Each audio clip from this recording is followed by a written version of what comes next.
Post-separation abuse, is there such a thing? The UK government passed the Domestic Abuse Act 2021. Included in this act was the provision for controlling and coercive behaviour post-separation. It has been recognised that within controlling coercive behaviour there can be financial or economic abuse. Economic abuse can occur when an intimate partner has control over the other partner's access to economic resources. For example, in a situation where an individual's capacity to support themselves is sabotaged or diminished and they become trapped in a toxic abusive situation when they become wholly dependent on that partner financially.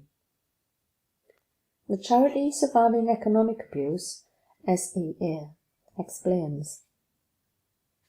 Economic abuse generally consists of an abuser exercising control over the survivor through denying and access to economic resources such as money and sabotaging economic resources or exploiting them so as to create economic instability and prevent a survivor from rebuilding their life safely and independently.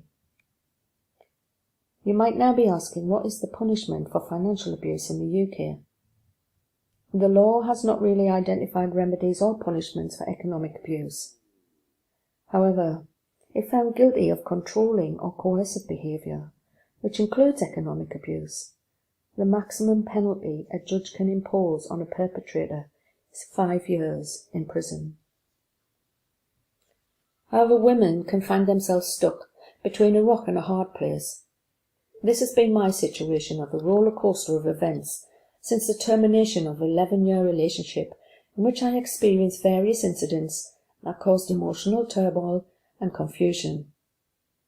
These incidents on their own might seem insignificant. You can ignore them, accept their fake apologies, make excuses for them, brush bad behaviour under the carpet. Maybe you can relate. Let me try to explain how an unmarried woman in a long-term relationship was left in Spain when her partner was found out having an affair with a woman in the UK. She was abandoned in the property they had shared. Her name was not on the deeds of that property. He had told her he would help her with a financial settlement. Nothing in writing. Nearly 2 years post-separation, she had found a property that she thought would be right for her, so in good faith, and she placed her own savings as a deposit. At that point, she was communicating to her ex-partner's solicitor. She was being told that the money would be transferred soon. She had already packed a lot of her personal possessions in readiness for the move. The deadline for the purchase to be completed was drawing nearer, only 4 weeks left before she was required to complete the purchase. That never happened. Her ex moved the goalposts. She lost her deposit and the property. This happened in early 2021.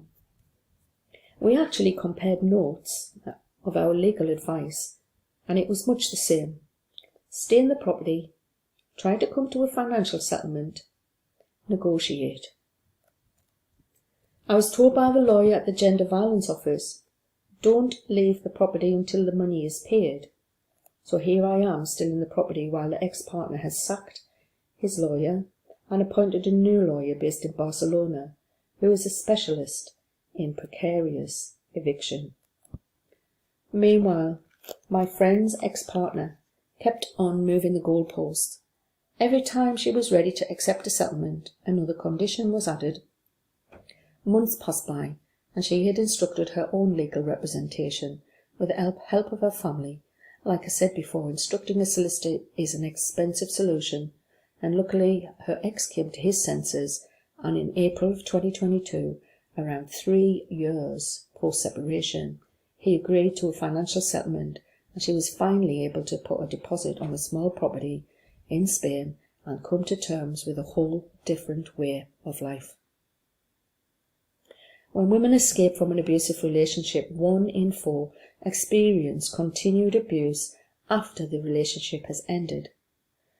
So as you can see from this short story, women who are discarded or abandoned by a spouse or a partner, who then goes on to deny all responsibility for the situation they've created, can continue to use power and access to money to put women in a place of fear and uncertainty.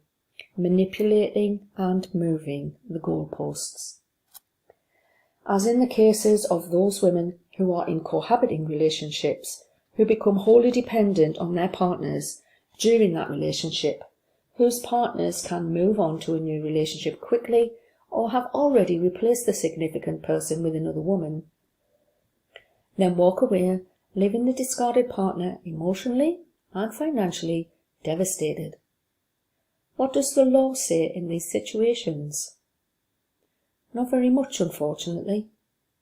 When a cohabiting relationship ends, the division of property and pensions is not covered by current laws in the UK or in Spain. However, the situation in New Zealand and Australia is different. A change in the law there means that cohabiting couples have the same or similar rights and obligations as married couples. It is now time that Europe follows this lead. Well, in the UK, the Law Commission had concerns back in 2006 and published a consultation paper on cohabitation. Yet incomprehensively, despite the commissioning of various reports and surveys, nothing changed.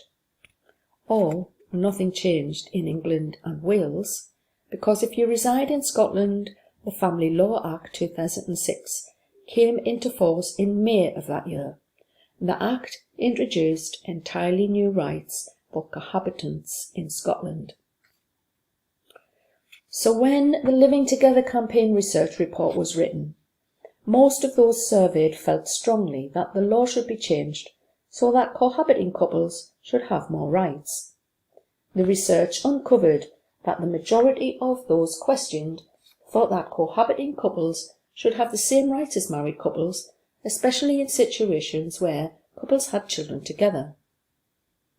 85% thought that cohabiting couples should have the same rights as married couples even when they have no children together. 90% thought that cohabiting couples should automatically have the same rights as married couples when they have children together.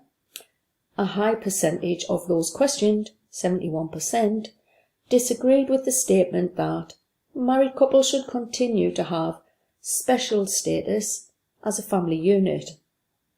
So since 2007, how many lives have been destroyed, or women who have been left living in poverty or reduced circumstances because of the lack of rights and obligations in law for cohabiting couples? What price is inaction?